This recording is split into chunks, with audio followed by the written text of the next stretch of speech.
नमस्कार, मैं हूं अनूप गुप्ता। आज हमारे साथ डॉक्टर शकील अहमद हैं।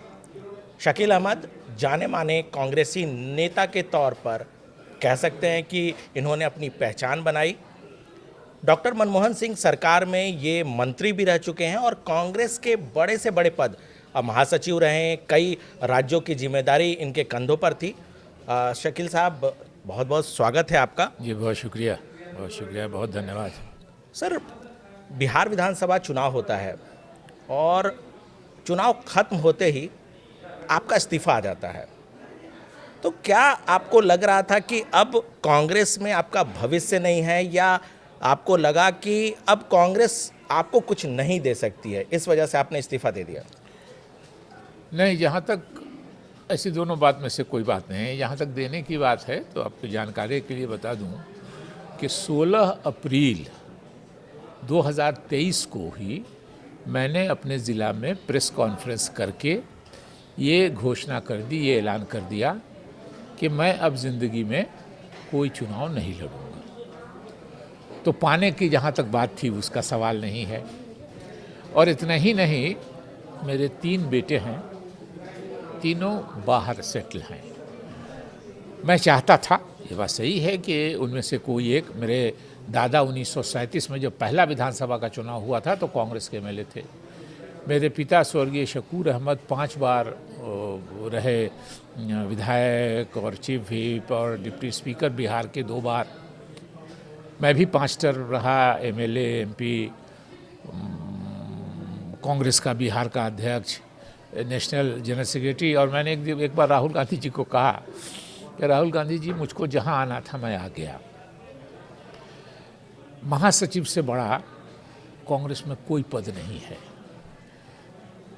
मैंने कहा कि प्रेसिडेंट का, महासचिव के बाद प्रेसिडेंट का पोस्ट होता है, तो वो आप और आपके परिवार के लिए है। उपाध्यक्ष और अध्यक्ष का पद इसलिए कि पूरे कांग्रेस को विश्वास है आपके परिवार में। तो अब यहाँ से मैंने कहा कि आप उपाध्यक्ष हैं, उस वक्त उपाध्यक्ष थे, कि आप जैसे अध्यक्ष बनिएगा ये पोस्ट एबॉलिश हो जाएगा। और वही हुआ। बिहार में अभी 3 ही लोग हैं जो फॉर्मर स्पोक्स पर्सन है। स्पोक्स पर्सन मैं तो 12 साल रहा, मगर फॉर्मर जनरल सेक्रेटरी हैं, महासचिव हैं। एक मैं हूँ, मुझसे सीनियर तारिक अनवर साहब हैं, और उनसे सीनियर मीरा कुमार जी हैं। हम 3 ही लोग अभी बिहार में हैं जो भूतपूर्व महासचिव या फॉर्मर जनरल सेक्रेटरी हैं। तो और मेरे बच्चों ने भी कह दिया, मैंने ये भी ऐलान कर दिया कि मेरे बच्चे भी इंटरेस्टेड नहीं है चुनाव लड़ने के लिए। बहुत से लोग कांग्रेस में भी हैं, दुखी मन से भी हैं, इसलिए कि उनकी अगली पीढ़ी कांग्रेस में आ गई है। तो वो कहते हैं कि चलिए हम ह्यूमिलिएशन बर्दाश्त कर लेते हैं, हम नहीं कुछ बोलते हैं, लेकिन हमारे आने वाली पीढ़ी को कुछ फ़ायदा हो जाए। तो मेरे बच्चों ने भी उससे हमको बरी कर दिया, तो वो भी मैंने ऐलान कर दिया था। लेकिन उसके बाद भी मेरा कहना ये था कि मैं जिस इलाके से एमपी रहा हूँ वहाँ उससे 4 सीटें अलायंस पार्टनर्स को गई। 6 सीटें होती हैं बिहार में, 2 सीट कांग्रेस को मिली। और उन दोनों सीटों पे मुझसे बात ही नहीं की किसी ने। और ये सब राहुल जी के अपॉइंट किए हुए लोग हैं।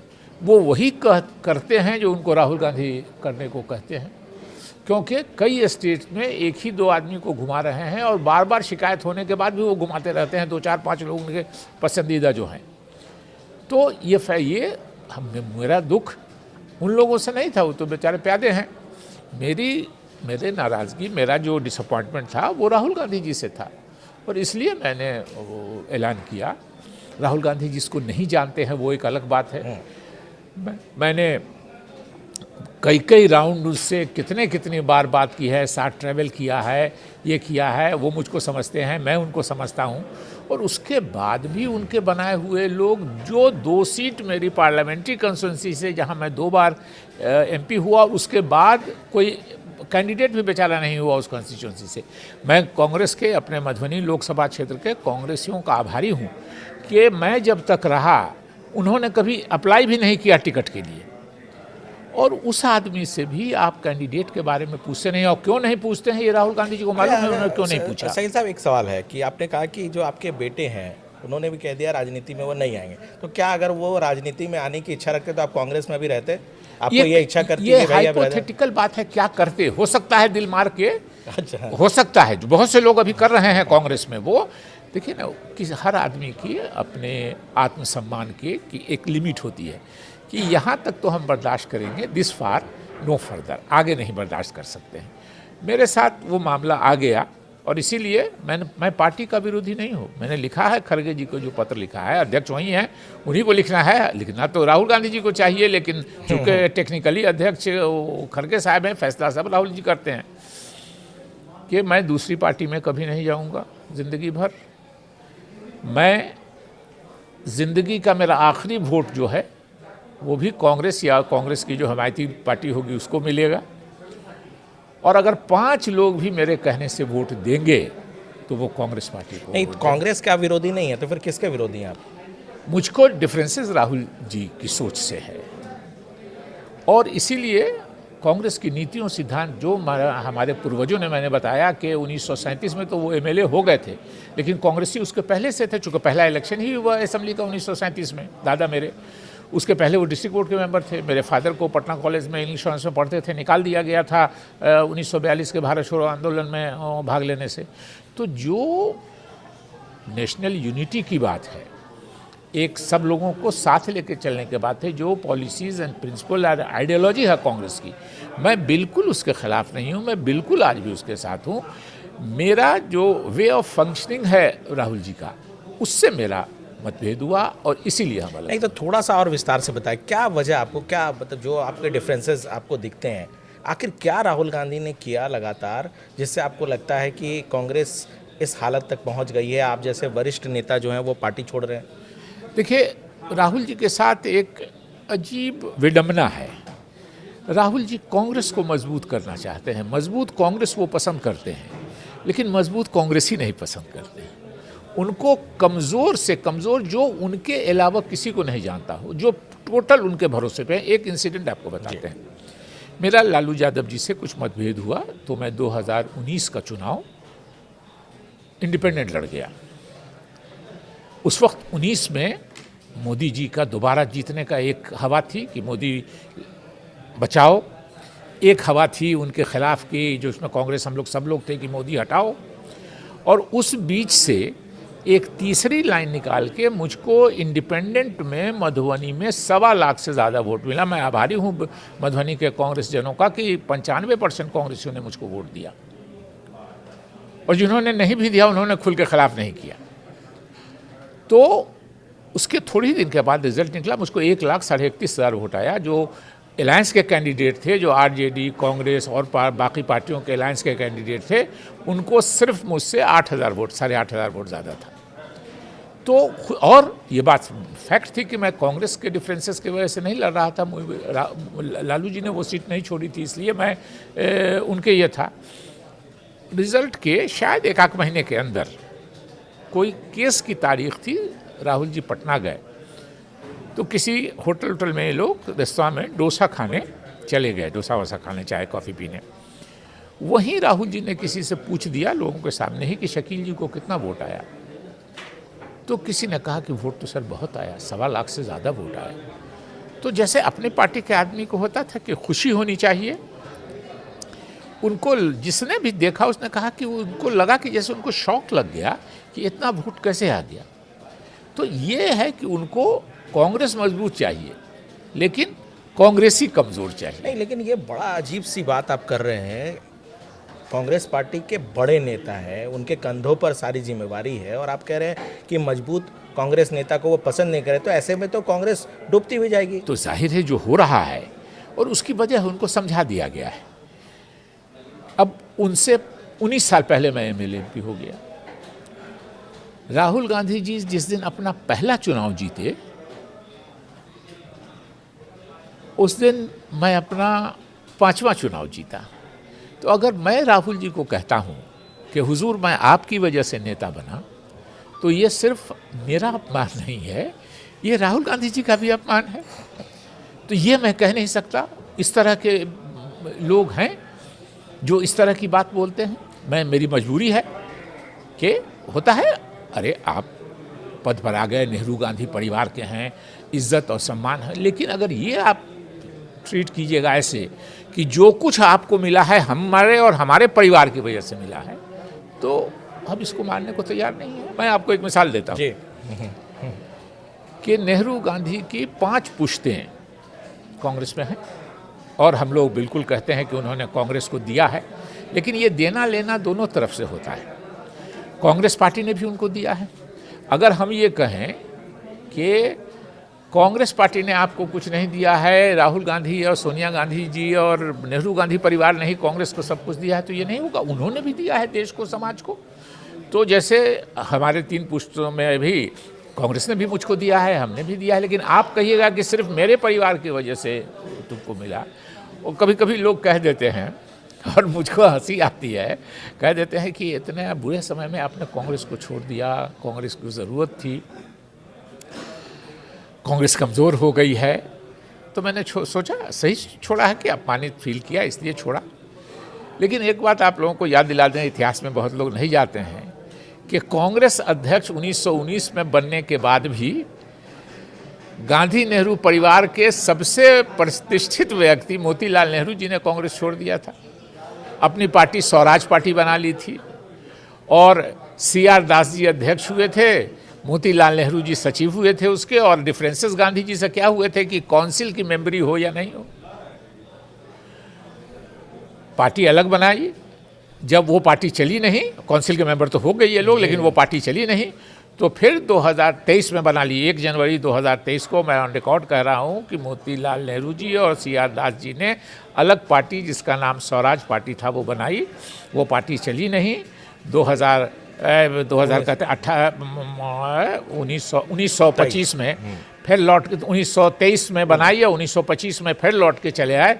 और कांग्रेस कैसी थी उस ज़माने में भी सोचिए, इतना उदारवादी थी कि 1928 में फिर मोतीलाल नेहरू जी कांग्रेस के अध्यक्ष हो गए। मोतीलाल नेहरू जी पद के लिए उस समय भी कांग्रेस को उन्होंने छोड़ा अब था। हम पद के लिए हमको कहना थोड़ा इतनी बड़ा व्यक्तित्व है, देश की आज़ादी की लड़ाई में उनका सहयोग है। उन्होंने कांग्रेस में 1885 में कांग्रेस बनी, मोतीलाल नेहरू जी ने 1888 में कांग्रेस ज्वाइन कर ली थी और होते होते होते अध्यक्ष बने। तो ये कहना स्वार्थ में, लेकिन डिफरेंसेस ऑफ ओपिनियन था गांधी जी से, और डिफरेंसेस ऑफ ओपिनियन यही था कि ये लोग कहते थे कि काउंसिल में हम अंदर से आके अंग्रेज़ों का विरोध करेंगे। गांधी जी वो पूरी कांग्रेस कहती थी कि नहीं, हम लोग बाहर से पूरी तरह विरोध करेंगे। तो मोतीलाल नेहरू जैसा व्यक्ति अगर कांग्रेस छोड़ सकता है तो शकील अहमद किस चिड़िया का नाम। अच्छा सर, एक सवाल और है कि राहुल गांधी अध्यक्ष बने, फिर वो हटे, अभी मल्लिकार्जुन खड़गे अध्यक्ष हैं। चूँकि आप लंबे वक्त से कांग्रेस में आप रहे हैं, अभी आपने इस्तीफ़ा दिया है, पार्टी में आपको लगता है कि मल्लिकार्जुन खड़गे को सिर्फ नाम के लिए बना रखा, सारे फैसले राहुल गांधी ही लेते हैं? देखिए, कहा जरूर जाता है, लेकिन आपका अनुभव क्या कहता है? नहीं, बिल्कुल उसमें कहीं कोई किसी को भी है संदेह तो वो दूर कर ले। पार्टी 16 आना राहुल गांधी जी चलाते हैं। एक अंग्रेजी में कहा जाता है बैक सीट ड्राइविंग। तो बैक सीट ड्राइविंग कर रहे हैं, उससे उनको शेल्टर मिल जाता है कि वो प्रेसिडेंट होते तो हार में उनको कहा जाता कि उनके वजह से आ रहे, तो वो रिस्पॉन्सिबिलिटी नहीं ले इसलिए। लेकिन टोटल मैं अपनी बात बोलता हूँ, इलेक्शन हुआ अध्यक्ष का, ये बात सब जानते हैं कांग्रेस में कि जिसको नेहरू गांधी परिवार चाहेगा वही कांग्रेस का अध्यक्ष बनेगा। मैं अपनी बात कहता हूँ, मेरे अच्छे संबंध भी हैं और ये भी है कि मैं शशि थरूर जी को वोट देना चाहता था। जो बात सही है, उसमें कहने में कोई राय नहीं। लेकिन जब मैंने देखा, अभी कल खड़गे साहब भी कहीं कह रहे थे कि सोनिया गांधी जी और राहुल गांधी जी की वजह से हम अध्यक्ष बने। अभी उन्होंने भी कहा, जो बात हम लोग बहुत पहले से कर रहे हैं, कि जब ये लगा कि जो पार्टी के जनरल सेक्रेटरी हैं, जो पार्टी के स्टेट के इंचार्ज हैं, वो सब मांग रहे हैं खड़गे साहब के लिए वोट, तो ये हो गया कि ऑफिशियल कैंडिडेट वही हैं। तो इच्छा रहते हुए भी हमको लगा कि वोट क्यों बर्बाद करना है, मैंने खड़गे साहब को वोट दिया। और उनके जो करीब के लोग हैं उनको कह भी दिया कि अगर खड़गे साहब को ये दिमाग में है कि मैंने वोट नहीं दिया, किसी ने डाल भी दिया दिमाग में, मैंने मल्लिकार्जुन खड़गे साहब को वोट दिया इच्छा के विरुद्ध, इसलिए कि मुझको पसंद थे शशि थरूर जी, मैं उनको वोट देना चाहता हूं। यानी जो कहा जाता है कि रिमोट कंट्रोल से, ये डायरेक्ट कंट्रोल से चला रहे हैं, कोई ऐसा नहीं है? उसमें पार्टी के अंदर कोई ये नहीं है। अब मैंने एक जगह कहीं कहा भी है जी कि अभी जो बिहार की इलेक्शन के बाद रिजल्ट की समीक्षा हुई। अभी समीक्षा क्या हुई कि आप बुला रहे हैं जिस पर आरोप है कि पैसा लिया और जिस पर आरोप है कि पैसा दिया, दोनों को बुला के सामने बैठा के समीक्षा कर रहे हैं, तो पैसा देने वाला कहेगा कि हमने दिया और न पैसा लेने वाला कहेगा कि हमने लिया। लेकिन बहरहाल सो कॉल्ड समीक्षा की आपने। तो समीक्षा जब आपने की, ठीक है, एक वो है कि क्या क्या इलेक्शन लड़ने में क्या परेशानी हुई, क्या हुआ, वो एक एक्सपेक्ट है। लेकिन आपने जब समीक्षा की तो उसी वक्त बात आ गई और मीडिया में आई है कि जो हमारे अभी के अध्यक्ष हैं, सज्जन व्यक्ति हैं, शरीफ हैं, उनको थोड़ा साइडलाइन भी किया राहुल जी के लोगों ने। राजेश राम जी ये त्यागपत्र देने गए खड़गे साहब को। ये बातें मीडिया में हम लोगों ने देखी और कंट्रडिक्शन कहीं नहीं पड़ा। तो खड़गे साहब ने कहा राजेश राम जी को कि आप मुझको क्यों दे रहे हो, आप राहुल जी को त्यागपत्र दो। तो इसका क्या मतलब हुआ कि अगर राहुल जी स्वीकार करेंगे तो त्यागपत्र स्वीकार होगा, राहुल जी स्वीकार नहीं करेंगे तो त्यागपत्र स्वीकार नहीं होगा। तो ये बात सही है। बैक सीट ड्राइविंग का भी एक उसूल होता है कि उसके हाथ में भी स्टीयरिंग होता है। दाएं बाएं किधर मुड़ना है ये भी आजू बाजू के लोगों से पूछ के होता है, तो एक्सीडेंट उसमें बार बार होगा। नहीं, ये आजू बाजू के लोग जो आप बोल रहे हैं इसमें नहीं शकील भाई, ये क्योंकि देखिए सवाल इसलिए है क्योंकि आप खाटी कांग्रेसी नेता, मनमोहन सिंह सरकार में आप मंत्री रहे, कांग्रेस को बहुत नज़दीक से, मेरे ख्याल से राजीव गांधी से लेकर के आपने सभी की कार्यशैली को देखा है, सोनिया गांधी को आपने बहुत नज़दीक से देखा है। राहुल गांधी गलती क्या कर रहे हैं? जो उनके जो नवरत्न हैं, देखिए राहुल गांधी पर्सनली क्या कर रहे हैं वो ठीक है, लेकिन जो अपनी टीम वो बनाते हैं, आपने एक बात तो कह दी कि मजबूत कांग्रेस चाहते हैं, मजबूत नेता नहीं चाहते। तो कांग्रेसी नहीं चाहते। हाँ, कांग्रेसी नहीं चाहते। तो जो उनकी कोटरी में है अभी, वो अब अहमद पटेल, गुलाम नबी आज़ाद टाइप नेता तो अब नहीं है। अब जो नेता हैं, क्या उन्होंने खुद बनाया ऐसे कमज़ोर नेताओं के का एक झुंड बना दिया जो उन्हें गलत इनपुट दे रहा है और इस वजह से पार्टी की हालत? हाँ, देखिए आपने ठीक कहा। अहमद भाई मरहूम, अल्लाह मग़फ़िरत करे उनको, अल्लाह उनको स्वर्ग में अच्छी जगह दे। वो नहीं हैं, सीनियर हैं हम लोगों के, गुलाम नबी आज़ाद साहब, वो अलग हो गए पार्टी से। लेकिन अगर ये भी रहते पार्टी में तो उनकी भी वही हालत होती जो शकील अहमद की हो रही है।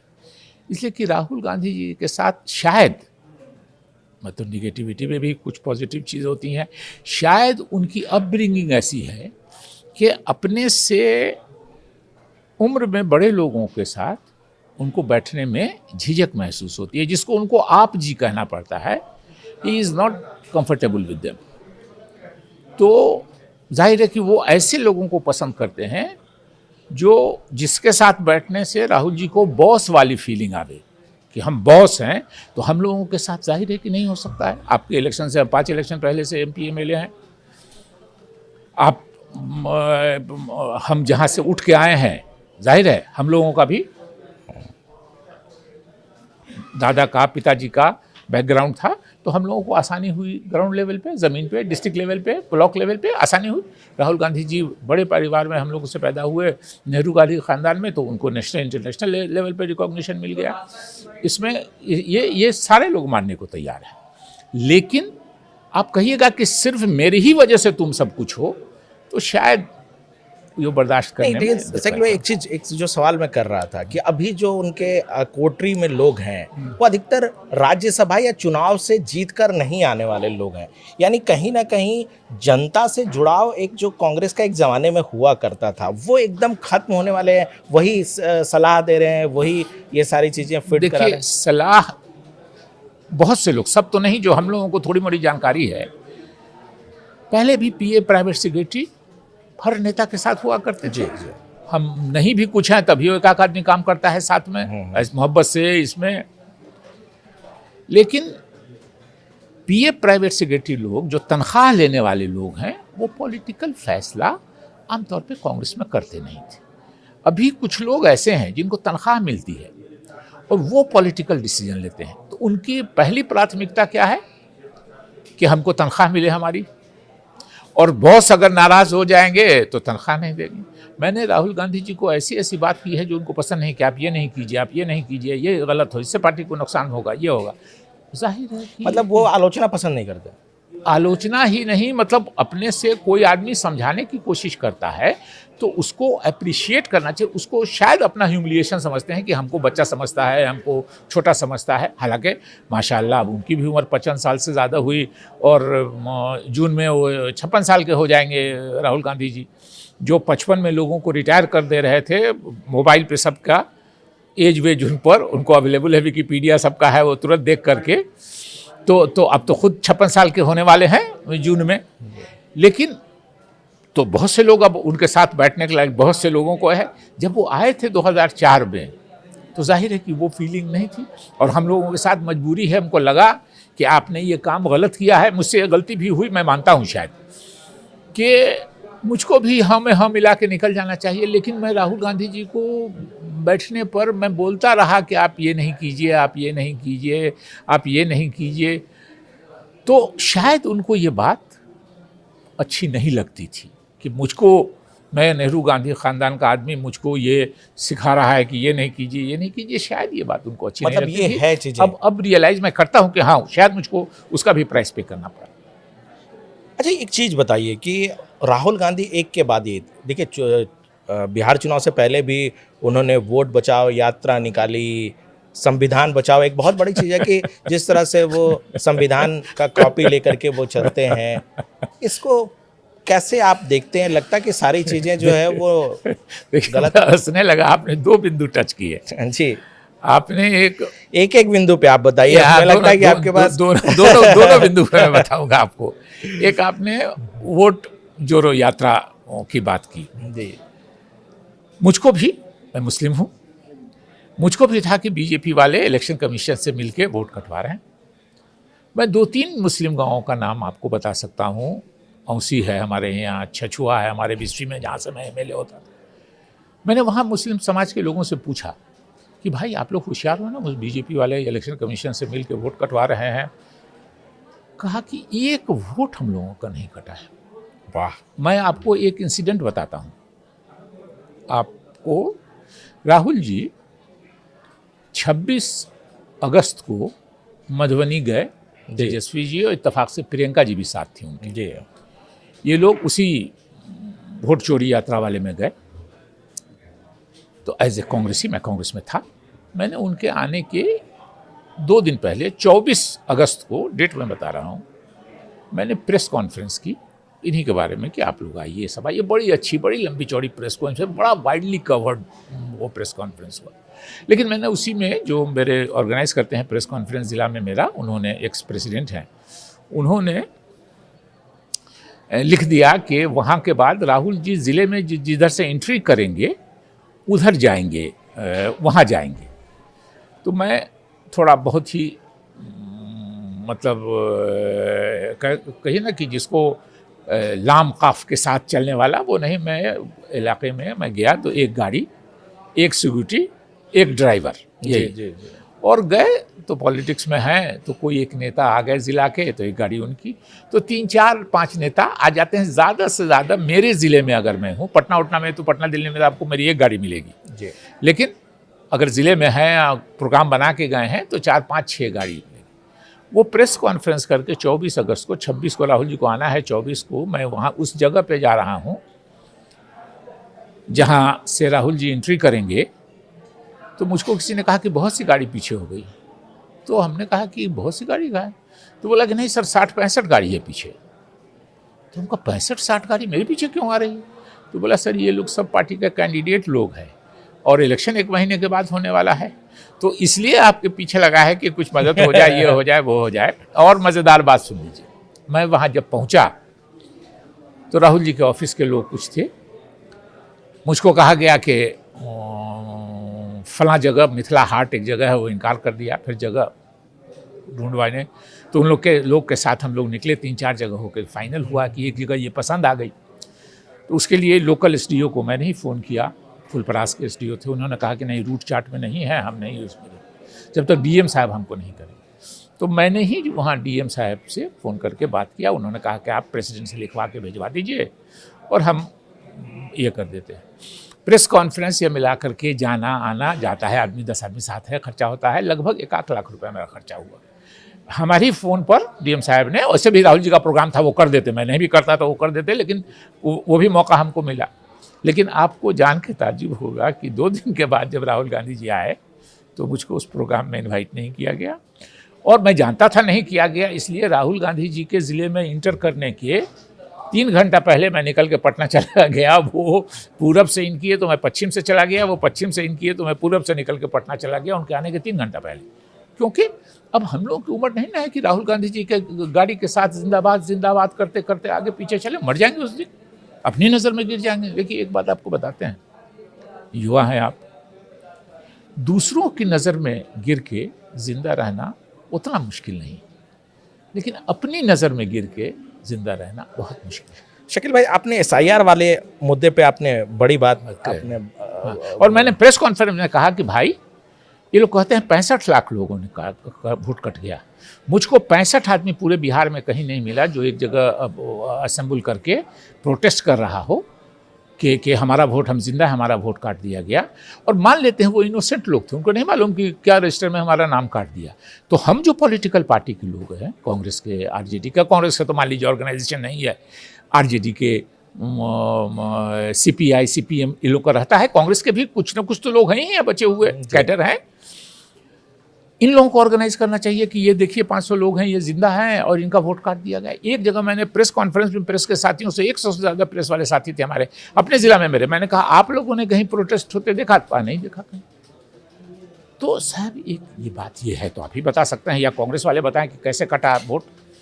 दूसरी बात एक आपने और कही थी जिस पर मैं हंस रहा था कि आपने 2 बात, एक तो SIR की बात किया आपने, संविधान बचाओ, और एक संविधान बचाओ। अब ये तो और भी मज़ेदार चीज़ है, राहुल जी अपने हाथ में एक संविधान की कॉपी लेके घूमते हैं, भाषण देते हैं, इधर नहीं देखा, बिहार रिजल्ट के बाद नहीं देखा, और ये संविधान बचाना है, इसी की लड़ाई लड़ रहे हैं। बहुत अच्छी बात है, हर जिम्मेदार आदमी को देश को संविधान बचाना का प्रयास करना चाहिए अगर कहीं कोई गड़बड़ी हो रही है तो।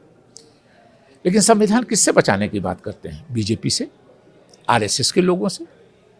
लेकिन इलेक्शन के पहले मैं आपको दिखला दूंगा, वीडियो है, इलेक्शन के एक रात पहले से लेके नॉमिनेशन के 1 महीना के बीच में 16-17 लोगों को RSS और बीजेपी से बुला के कांग्रेस का टिकट दे दी, और वीडियो है, रिकॉर्ड है। तो अब बताइए कि आप बीजेपी के लोगों के साथ, RSS के लोगों के साथ, RSS और बीजेपी से लड़िएगा। वो तो बिल्कुल 1 साइडेड रिजल्ट हुआ बिहार का। अगर अनूप जी, अगर कंटेस्ट होता थोड़ा और 2-3-4 सीट का कंटेस्ट होगा आगे पीछे, तो जिसको हम लाए थे बीजेपी RSS से, वो जीते नहीं जी, एक आध को छोड़ के, शायद वैसे जीते ही हम लोग 6 सीट तो जीते नहीं। अगर ये टसल होता तो सबसे पहले जो RSS बीजेपी से आने वाले थे वो रास्ता ले लेते, जाहिर है अपने पेरेंट ऑर्गेनाइजेशन को बताते। तो आप ये मजाक बना रहे हैं लोगों को कि साहब हम RSS से लड़ रहे हैं, हम बीजेपी से लड़ रहे हैं, उन्हीं के लोगों को अपनी पार्टी में ज्वाइन करके।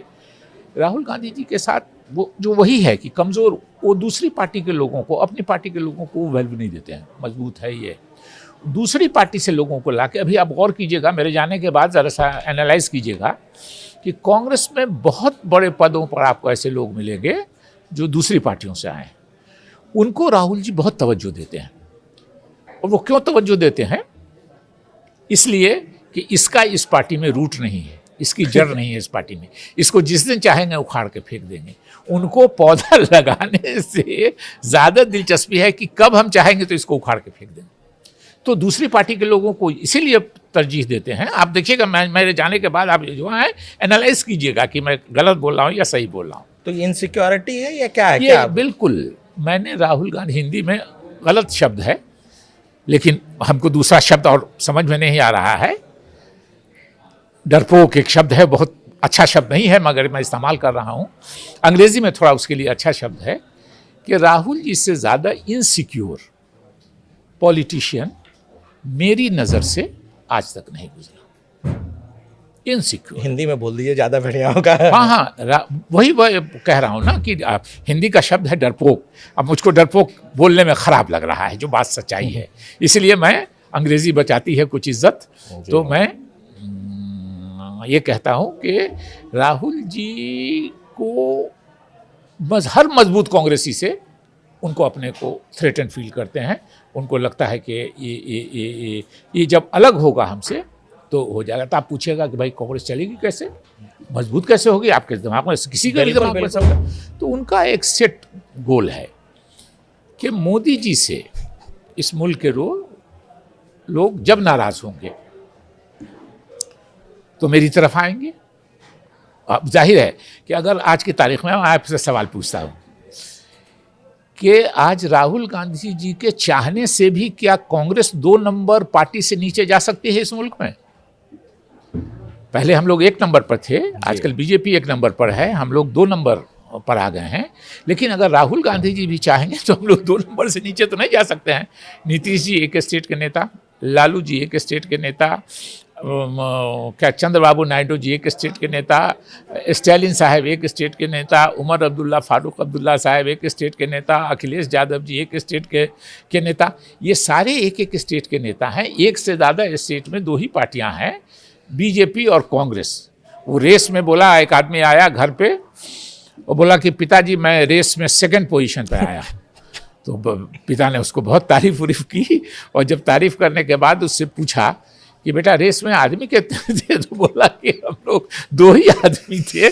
हम लोग की हालत वही हो गई है कि 2 नंबर से तो नीचे जा नहीं सकते। तो इनकी सोच है कि अगर मोदी जी से नाराज होंगे लोग तो हमारे तरफ आएंगे, तो हम पर नजर आएगी। जाहिर है कि हम कांग्रेस के सबसे बड़े नेता हैं तो हम पर नजर आएगी, और हमारी रिफ्लेक्टेड गैलरी में ये जो रूटलेस लोग हम अपने आसपास जमा कर रहे हैं ये भी चमक जाएंगे।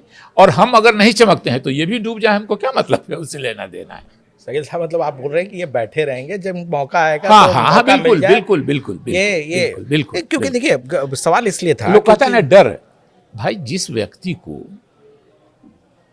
पैदा होने के दिन से भारत सरकार के कैबिनेट मंत्री से ज्यादा सुरक्षा प्राप्त हो, उसको बाहर से क्या डर लगेगा? अंदर से डर लगता है। अंदर से डर वो है कि कोई कांग्रेसी मजबूत नहीं हो जाए, कोई मजबूत कांग्रेसी रहेगा तो इसको हम हटाएंगे तो नुकसान हो जाएगा।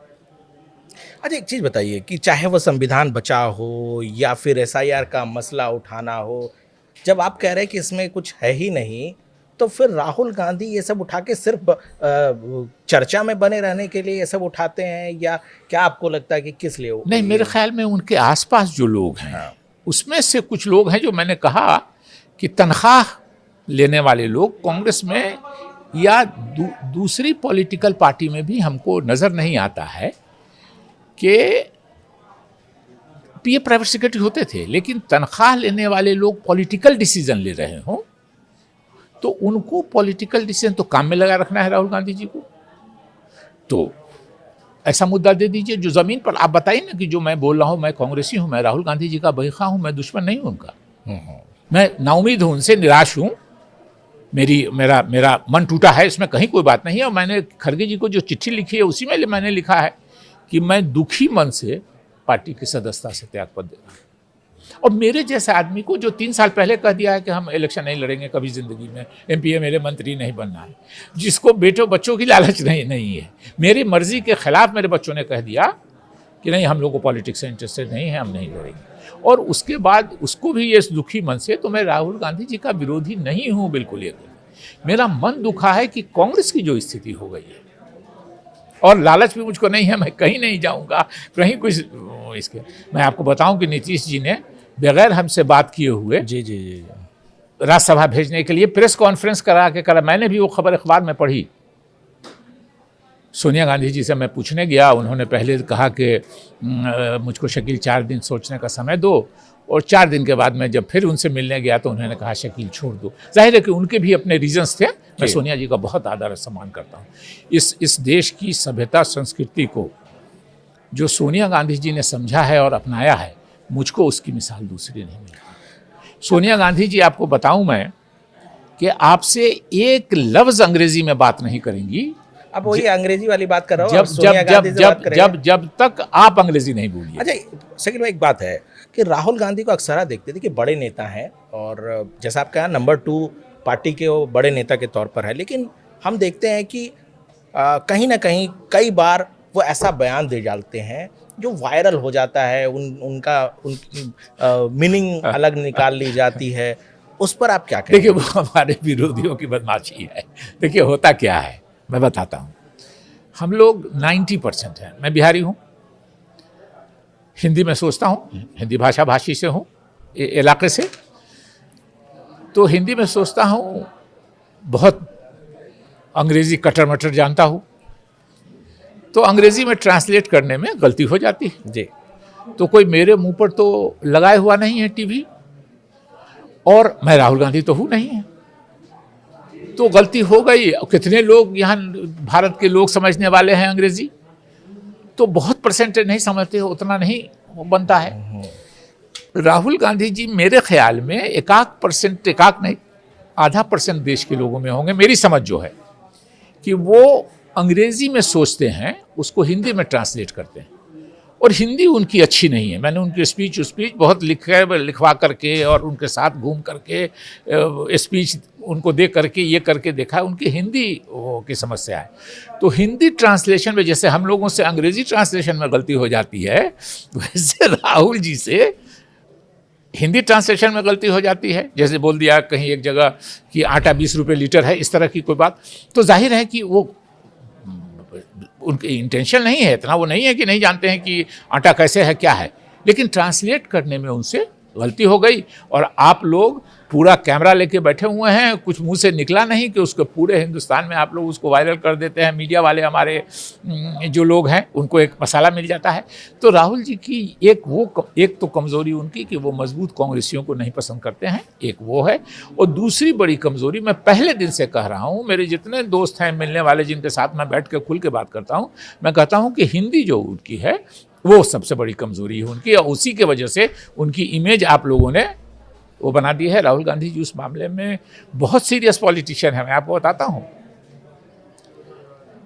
एक बार मैंने ऐसे ही बात में कह दिया, डिस्ट्रिक्ट प्रेसिडेंट की कुछ बात हो रही थी, कुछ इंसिडेंट बता के मैंने ऐसे ही बात में कह दिया कि राहुल जी पिछले 15 साल से फलां साहब, विश्वनाथ प्रताप सिंह जी की बात हो रही थी कि वो चाहते थे इलाहाबाद का डिस्ट्रिक्ट प्रेसिडेंट का हो, एक इशू था।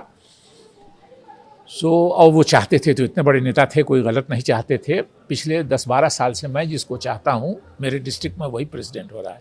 गलती से मेरे मुंह से निकल गया, और अब मैं रियलाइज़ करता हूँ कि उस दिन से फिर मेरी पसंद का कोई डिस्ट्रिक्ट प्रेसिडेंट मेरे ज़िला मधुबनी में नहीं हुआ।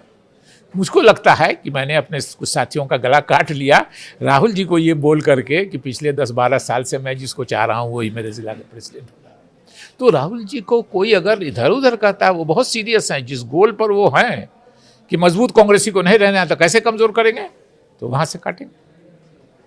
अच्छा, एक बात और है कि आप कह रहे थे कि जो इंग्लिश बोलने वाले जो नेता हैं वो भी बहुत करीब होते हैं, क्योंकि देखिए शशि थरूर साहब कई बार वो बीजेपी नेताओं की तारीफ कर देते हैं, नीतियों की तारीफ करते हैं, लेकिन अभी भी राहुल गांधी के नज़दीक ही हैं। देखिए, दो तरह के लोग हैं जी। एक जो सिंपल अंग्रेजी में कम्युनिकेट करते हैं, एक जो करिश्मेटिक हैं जी, जिनको आकर्षण है, जिनमें शशि थरूर हैं, चिदम्बरम साहब हैं जी, हमारा नौजवान सचिन पायलट है। तो ये लोग आकर्षण वाले, तो वो दोनों तो साइडलाइन होने के रास्ते में है, लगता है शायद मेरे बोलने होने से कुछ फर्क पड़े, रिटर्न हो उनका। मैं चाहता हूं कि कांग्रेस के साइडलाइन होने के कगार पे हैं शशि थरूर और चिदम्बरम साहब, इन लोगों के बारे में तो हाँ, धीरे धीरे हो रहा है। मैं समझता हूं, एक बात आपको कह रहा हूं, शायद ये अजीब लगे, लेकिन मैं समझता हूं कि सचिन पायलट जी का भी तभी तक ये है जब तक कि अशोक गहलोत साहब एक फोर्स है वहां। अच्छा, जब तक राजस्थान में अशोक गहलोत साहब एक फोर्स हैं, तो हमको लगता है कि तब तक सचिन पायलट जी का भी चलेगा, क्योंकि करिश्मेटिक, सचिन भी करिश्मेटिक है, करिश्मा वाले लोग हैं। राजेश पायलट जी के बेटे हैं, पढ़े लिखे हैं, आर्टिकुलेट हैं, लोगों को अट्रैक्ट करते हैं अपने तरफ। बैलेंस करने के लिए थोड़ा सा अभी रखे। अच्छा शकील साहब, अगर आपसे बातचीत कर रहे हैं और मुस्लिम पॉलिटिक्स को लेकर के अगर हम ना बात करें, देखिए कांग्रेस पार्टी मुसलमानों की एक पार्टी मानी जाती थी। मुस्लिम वोट अमूमन कह सकते हैं आमतौर पर कांग्रेस पार्टी और कांग्रेसियों को मिला करता था। क्या लगता है कि अभी के समय पर मुसलमानों का मोह भंग हुआ है कांग्रेस से? देखिए, कांग्रेस को वोट देने वाले मुसलमान परमानेंट वोट नहीं देते थे, ज़्यादातर वक्त पे देते थे। मैं आपको 89-90 की बात बताता हूँ, मैंने लिखा भी है कहीं कि मुसलमानों की ऐसी नाराज़गी हो गई 89-90 में कांग्रेस से कि 1985 में कांग्रेस पार्टी से बिहार की असेंबली में अभी 6 एमएलए हैं, हम लोग 27 मुस्लिम एमएलए थे। लेकिन 89 में इतनी नाराज़गी कांग्रेस से मुसलमानों की हुई कि उस 27 में से 24 हार गए। कुल 23 हम लोग 3 आदमी, मरहूम हिदायतुल्लाह खान साहब, वो जो स्पीकर हुए हमारे बिहार असेंबली के, कांग्रेस के प्रेसिडेंट थे बिहार के, फुरकान अंसारी साहब जिनका लड़का अभी इरफान अंसारी झारखंड का मिनिस्टर है जी, और मैं, हम यही 27 में यही 3 आदमी रिपीट हुए। इतनी नाराज़गी थी मुसलमान।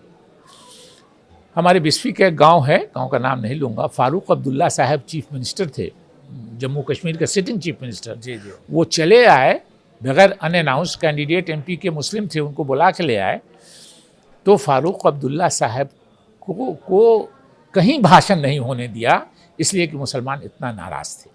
आज की तारीख में ये बात सही है कि सारे हिंदुस्तान के मुसलमान चाहते हैं कि कांग्रेस जीते। उसमें ओवैसी साहब कभी कभी कहीं कहीं फैक्टर हो जाते हैं, लेकिन चूंकि बीजेपी से कांग्रेस लड़ती है नेशनल लेवल पर, इसीलिए मैं कह रहा हूँ कि राहुल गांधी जी चाहेंगे भी तो कांग्रेस 2 नंबर से नीचे नहीं जा सकती है। तो चूंकि बीजेपी के अगेंस्ट में, बीजेपी को क्यों खिलाफ है मुस्लिम, कि बीजेपी हमारे बारे में खिलाफ बोल के हिंदू समाज को वर्गला के वोट लेती है। ये सीधा सीधा उनका सीधे सीधे पॉलिटिक्स है, 2-2-4 वाली। तो जाहिर है कि हम मेरे खिलाफ बुरा भला बोल के कहिएगा तो आप एक बात बताते हैं, पॉलिटिक्स में हमेशा याद रखिएगा कि आप किसी के फेवर में पॉलिटिक्स में कुछ बात करते हैं तो आप यकीन कर भी सकते हैं, नहीं भी कर सकते हैं कि तो वोट के लालच में बोल रहा है। लेकिन अगर खिलाफ में बोलिएगा किसी के तो ये नहीं कहेगा कि वोट के लालच में बोल रहा है, समझिएगा कि ये दिल से मेरे खिलाफ है। तो चूंकि बीजेपी मुसलमानों के खिलाफ बोल करके हिंदू समाज को वर्गला के उसका वोट लेती है, और कांग्रेस नेशनल लेवल पे बीजेपी को अपोज करती है हर जगह। हिमाचल में कांग्रेस और बीजेपी, मध्य प्रदेश में कांग्रेस और बीजेपी, राजस्थान में कांग्रेस और बीजेपी। तो आज की तारीख में मुस्लिम चाहता है कि बीजेपी हारे। हमको बुरा भला कहने वाला, हमको पॉलिटिक्स करने वाला बलि का बकरा बना के ये मुसलमान चाहता है कि बीजेपी हारे। तो बीजेपी हारे तो उसको कौन हराएगा? हो सकता है मेरी बात को भी कुछ मुस्लिम समाज के लोगों को लगे कि कहीं ये बीजेपी के फेवर में नहीं, ऐसा नहीं है।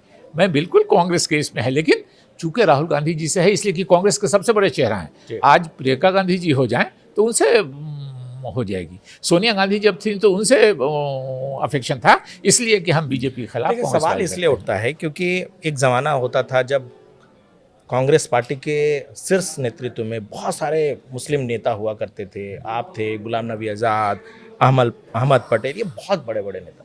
लेकिन आज शकील भाई दिखता नहीं है कोई बड़ा नेता जो मुस्लिमों को रिप्रेजेंट करने वाला। वो जान के कांग्रेस ने किया है, और वो उनकी एक स्ट्रेटजी, उसमें किसी को इतराज़ नहीं होना चाहिए। उनको लगता है कि अगर मुसलमान मेरे साथ में रहा, मेरे साथ फोटो आ गया, बगल में रहा, तो बीजेपी वाले उसको ट्विस्ट करके हमको प्रो मुस्लिम साबित करेंगे, इसलिए थोड़ा जानबूझ के बचते हैं। हम लोग उनको बेनिफिट ऑफ डाउट इसका देते हैं।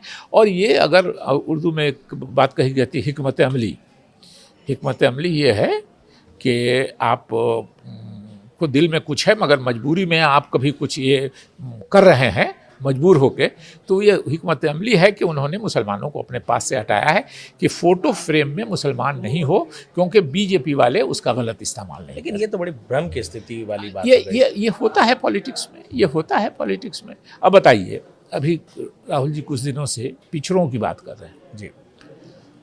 आप 6 महीना साल भर पहले तक ये कहलाते थे पीसीसी में, एआईसीसी में, कि राहुल गांधी जी जनेऊधारी शिव भक्त ब्राह्मण हैं। जी, आप लोगों को भी याद हो? हाँ हाँ बिल्कुल। और पिछले 6-7 महीने से पिछड़ा, अति पिछड़ा, आदिवासी, दलित, ठीक है, अच्छी बात है, ये मार्जिनलाइज सेक्शन है, इनको सहारा दे के आना चाहिए, लेकिन रातों रात ये क्यों याद आ गए? और लोग मार्क करते हैं, आप पॉलिटिक्स में हैं, ऊंची जगह पर है, तो आप जितने ऊंची जगह पर रहिएगा, नीचे के लोग उतना ज़्यादा आपको, इतनी ज़्यादा संख्या में लोग देखेंगे। सीताराम केसरी जी पिछड़े थे, हमारे कांग्रेस के प्रेसिडेंट थे। मैं पहली बार उन्हीं की अध्यक्षता में पार्लियामेंट का मेंबर बना। उनकी आपने हम लोग कहते हैं कि जयंती और पुण्यतिथि बड़े नेताओं की मनाते हैं। अगर एक मनाना है कुछ तो जयंती मनाते हैं, लेकिन उनके मरने के 25 साल के बाद बिहार इलेक्शन के 4 दिन पहले आप सीताराम केसरी जी की पुण्यतिथि मना रहे हैं। वाई? ये बिहार के पिछड़ों को समझ में नहीं आता है कि आप सिर्फ उनको मैसेजिंग के लिए सीताराम केसरी जी के 25 साल उनकी मृत्यु के बाद पहली बार आप उनकी पुण्यतिथि मना रहे हैं, इसलिए कि बिहार असेंबली का इलेक्शन आ गया। राहुल गांधी को समझ नहीं आ रहा है कि हम उनको किस मुद्दे पर टिके। समझा ये सब है कि एक मुद्दे पे स्टैंड करना चाहिए। और बिहार का रिजल्ट जिस दिन से निकला है, आप लोग मीडिया में आप लोग ज्यादा हमसे जानते हैं, बिहार के रिजल्ट के बाद मैंने राहुल जी को किसी भाषण में फिर पिछड़ा, दलित, आदिवासी जिस तरह वो बोलते थे उस तरह नहीं बोलते देखा। मैंने एक जगह लिखा भी है कहीं कि बिहार सदाकत आश्रम में राहुल गांधी जी 6 साल भर हुआ होगा, वो एक स्पीच उन्होंने दिया। एक से मिले, मैं नहीं था वहाँ, एक से मिले ब्राह्मण ने मुझको फ़ोन किया बातचीत करते करते, कहा कि सर हम लोग कहाँ जाएं? लालू यादव जी से अलायंस है हमारा, तो हमारे जो भाई भतीजे हैं घर पे वो भी हम लोगों का मजाक उड़ाते हैं, लेकिन हम कांग्रेस, राहुल गांधी, सोनिया गांधी, इंदिरा गांधी जी, पंडित नेहरू जी का नाम लेके टिके रहते हैं कि देश के लिए त्याग किया है, ये किया है, बलिदान किया है। लेकिन अब राहुल जी भी ऐसा भाषण दे रहे हैं, हम लोग कहाँ जाए? उसकी आंख भरी हुई थी। हमने फिर समझाया कि है नेता को होता है, कभी ज़रूरत होती है, बोल दिया। हम कैसे कहें कि चले जाओ पार्टी छोड़ के? तो लेकिन ये सोचना चाहिए, जब आप इतने बड़े पद पर आए हैं तो आपको सोचना चाहिए। आप किसी के, मैं बार बार कह रहा हूँ कि पॉलिटिशियन हैं, किसी के फेवर में बोलिएगा, वो समझेगा कि हमको वोट लेने के लिए बोल रहा है, लेकिन अगेंस्ट में बोलिएगा किसी के, तो वो ये नहीं समझेगा कि वोट लेने के लिए, वो सचमुच आपको अपना दुश्मन समझेगा। अच्छा, एक सवाल अधूरा रहेगा क्योंकि राहुल गांधी पे बात हो रही है। सोनिया गांधी, प्रियंका गांधी, राहुल गांधी, ये सोनिया गांधी के साथ आपने काम किया है, राहुल गांधी के साथ आपने काम किया है। इन दोनों की कार्यशैली में आपने पहले बताया कि सोनिया गांधी बहुत शार्प पॉलिटिशियन रही हैं। क्या सोनिया गांधी इस बात को नहीं जानती हैं कि राहुल गांधी इस तरह की पॉलिटिक्स कर रही हैं? जब सोनिया गांधी इतनी नहीं, वो बहुत जानती हैं, लेकिन हर चीज़ का वक्त होता है। देखिए, सोनिया गांधी जी के काम करने की शैली और राहुल गांधी जी के काम करने की शैली में मोटा मोटी मैं एक लाइन में बता देता हूँ आपको, 2-3 एक आध मिनट लगेगा।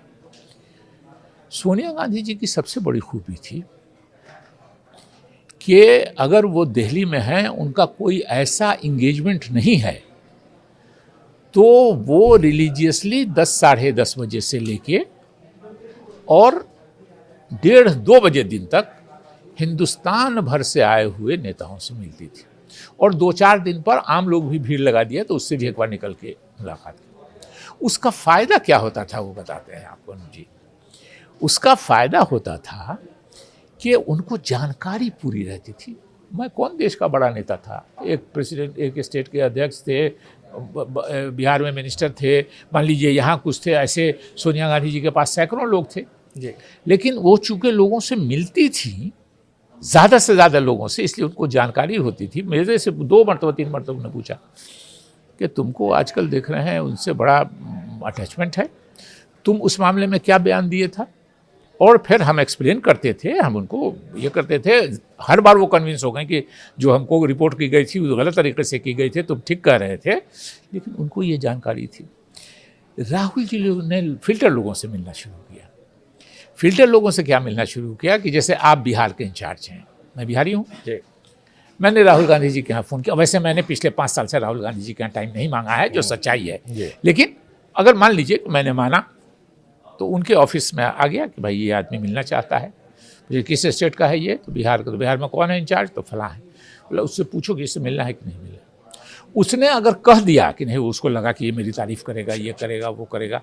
अरे भाई, प्रेसिडेंट के पास जो वर्चुअल प्रेसिडेंट हैं, राहुल गांधी कहने को आप कह दीजिए कुछ नहीं है, लेकिन वही प्रेसिडेंट है, वही मालिक है कांग्रेस के।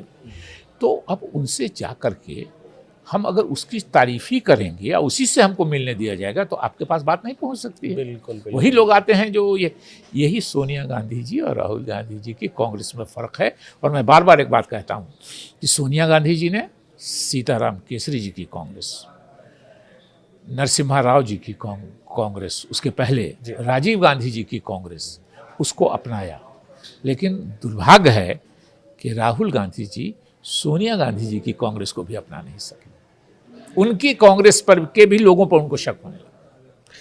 सर एक सवाल है कि सोनिया गांधी, जो मेरा पहला सवाल था कि सोनिया गांधी क्या नहीं समझ रही हैं कि राहुल गांधी कांग्रेस को इस हालत तक पहुंचा दिया है उन्होंने? देखिए, वो नहीं समझती हैं। सोनिया गांधी जी पॉलिटिकली बहुत ही मैच्योर, और जिस तरह उन्होंने, मैं बार बार कहता हूँ, मैं उनका इतना बड़ा फ़ैन हूँ, उनकी हिंदी का फ़ैन हूँ। आपको तो आश्चर्य लगेगा, बहुत से लोगों को नहीं जानकारी है, मुझको भी नहीं थी, जो 99 से पहले मुझको भी जानकारी नहीं थी, कि उनकी सारी स्पीचेस हिंदी में लिखी होती है सोनिया गांधी जी की। सोनिया गांधी जी एक लफ्ज़ नहीं बोलेंगी आपसे अंग्रेज़ी में जब तक मिलने वाला उनसे अंग्रेज़ी नहीं बोलने लगे। तो और भारतीय सभ्यता संस्कृति, एक इंसिडेंट बता दीजिए कि जिसमें ऐसा लगा हो कि इनका जो आचरण है वो भारतीय सभ्यता संस्कृति के खिलाफ है। ये 23 साल की उम्र में वो आई यहाँ। अंग्रेजी भी उनकी पहली लैंग्वेज नहीं है, इटालियन पहली लैंग्वेज। अंग्रेजी पढ़ने ही गई थी वहाँ वो, और हिंदी तो और। उनकी सारी स्पीच हिंदी में लिखी होती है। और जो समेटा उन्होंने कांग्रेस को, कांग्रेस कहाँ थी? कांग्रेस देश की सत्ता में आ गई। सर एक सवाल है कि बीजेपी लगातार, बीजेपी को सफलता मिल रही है। अलायंस की अगर हम बात करें तो बीजेपी जब भी किसी स्टेट में अलायंस करती है तो हम देखते हैं कि बीजेपी मजबूत होती है, लेकिन कांग्रेस अगर किसी स्टेट में किसी पार्टी से अलायंस करती है तो कांग्रेस कमज़ोर हो जाती है, कांग्रेस ख़त्म की तरफ चली जाती है। नहीं, देखिए, मैंने बार बार कहा कि अलायंस कौन करता है? जिसको लगता है कि हम अपने बलबूते पे नहीं सफलता प्राप्त कर सकते हैं, इसलिए अलायंस करती है। और मैं इस बात से आपके सहमत नहीं हूँ कि बीजेपी मजबूत होती है। नीतीश कुमार जी के साथ बीजेपी लगभग 30 सालों से है, और आज की तारीख में भी बिहार में नीतीश कुमार जी ने बीजेपी को, नीतीश कुमार जी ने जो काम किया, ऐसा एस्ट्यूट पॉलिटिशियन, मैं बड़ा उनका नेशनल लेवल पे, मैं ईमानदारी की बात है कि सोनिया गांधी जी का प्रशंसक हूँ अभी के पॉलिटिक्स में, और स्टेट लेवल पे मैं प्रशंसक हूँ नीतीश कुमार जी का। इसमें कहने में कोई चीज़ नहीं। और अगर नीतीश कुमार जी खराब थे तो कांग्रेस वालों ने, हम लोगों ने उनको 3 बार चीफ मिनिस्टर क्यों बना दिया? ऐसा तो बिजली का बटन नहीं है कि हमारे साथ आ गए तो अच्छे हो गए, हमारे खिलाफ चले गए तो खराब हो गए। नहीं, एक बात बताइए, लालू यादव सीनियर हैं, नीतीश कुमार के बारे में कहा जाता है कि उनके जूनियर पार्टनर रहे हैं। दोनों नेताओं के राजनीतिक जो पॉलिटिकल स्टाइल है उस पर आप कितना अंतर, कौन ज़्यादा शार्प दिखता है? स्टाइल से ज़्यादा आपको दूसरी बात मैं बताता हूँ। जी। लालू यादव जी और स्वर्गीय रामविलास पासवान जी बहुत अच्छे थे, बहुत है। चिराग से भी हम लोग का अच्छा ये है। ये लोग कांग्रेस से लड़के नेता हुए थे। कि इन लोगों का आरोप था कांग्रेस पर कि आप लोग सिर्फ अपर कास्ट की बात करते हैं, अपर कास्ट के वेलविशर हैं, सारे सेंटर में पॉलिटिक्स में आपके अपर कास्ट है। ये लालू जी और रामविलास जी कांग्रेस से लड़के नेता हुए, लेकिन नीतीश कुमार जी लालू यादव जी से लड़के नेता हुए कि आप सिर्फ ज़्यादा बात करते हैं आप, और वो अति पिछड़ों को लेके चले आए। कांग्रेस कमज़ोर हो गई थी, बिहार पॉलिटिक्स समझिए, कांग्रेस कमज़ोर हो गई थी तो अपर कास्ट अलग हो गए थे। तो नीतीश जी से, लालू जी से अलग हुए अति पिछड़ों को लेके नीतीश जी, और कांग्रेस से अपर कास्ट को लेके अलग हुए बीजेपी, और दोनों ने मिल के जो फॉर्मिडेबल फोर्स बनाया, और उसमें सोने पर सुहागा चिराग पासवान जी को रेलवे मंत्रालय के लिए हम ही लोगों ने भेज दिया धक्का देके, रामविलास पासवान जी को, चिराग पासवान जी के पिता को एनडीए की तरफ। तो आप कह रहे हैं कि नीतीश कुमार ज़्यादा शार्प पॉलिटिशियन है लालू यादव से? हाँ बिल्कुल, उसमें कहीं को। लालू यादव जी ने अपना एक उनकी स्टाइल है, थोड़ा ह्यूमर क्रिएट करते हैं, थोड़ा बोलने का अपना ये है। लेकिन एक ज़माना था, नीतीश कुमार जी ने पूंजी जो बनाई वो बरकरार रखा है, बल्कि उसको बढ़ाया है। एक ज़माना था अनूप जी कि बिहार के 85% वोटर्स लालू यादव के साथ थे। इंटायर बैकवर्ड, इंटायर दलित, इंटायर मुस्लिम, सिर्फ अपर कास्ट एक तरह से आइसोलेट हो गए। जी। और आज की तारीख है कि वो सारे वोटर यादव और मुस्लिम ये बच गए हैं उधर, बाकी सब अलग हो गए। तो आप सोच सकते हैं, अति पिछड़ा अलग हो गया आपसे, लालू जी के साथ आज अति पीछे चले जाएं तो बिल्कुल वो फिर सरकार बन जाएगी, उनके अपने बलबूते पे बन जाएगी। सर, इस चुनाव में प्रशांत किशोर भी अपनी पार्टी बनाकर चुनावी मैदान में थे और बहुत बड़ी बड़ी बातें इस चुनाव से पहले प्रशांत किशोर की तरफ से कही जा रही थी, लेकिन जो हश्र हुआ चुनावी परिणाम के बाद, कैसे देख रहे हैं आप? देखिए, छोटा मुंह बड़ी बात, अपने को अब तो रिजल्ट निकल गया, लोग दावा करेंगे। एक पीटीआई के जर्नलिस्ट हुआ करते हैं, अब तो पीटीआई से रिटायर कर गए, नाम हाँ। जी। उनसे मेरी बात होती थी, मेरे अच्छे मित्र हैं। हाँ। वो मुझसे पूछते थे, मैं कहता था प्रशांत किशोर जी को एक सीट नहीं होगी, तो उनको बड़ा ताज्जुब की बड़ी भीड़ है। भीड़ मैंने भी बाद में कहा उनको कि भाई इधर इलेक्शन जैसे जैसे करीब आ रहा है, प्रशांत किशोर जी की मीटिंग में भीड़ बढ़ रही है, लेकिन मैं कहता था कि उनको एक सीट नहीं होगी। जी।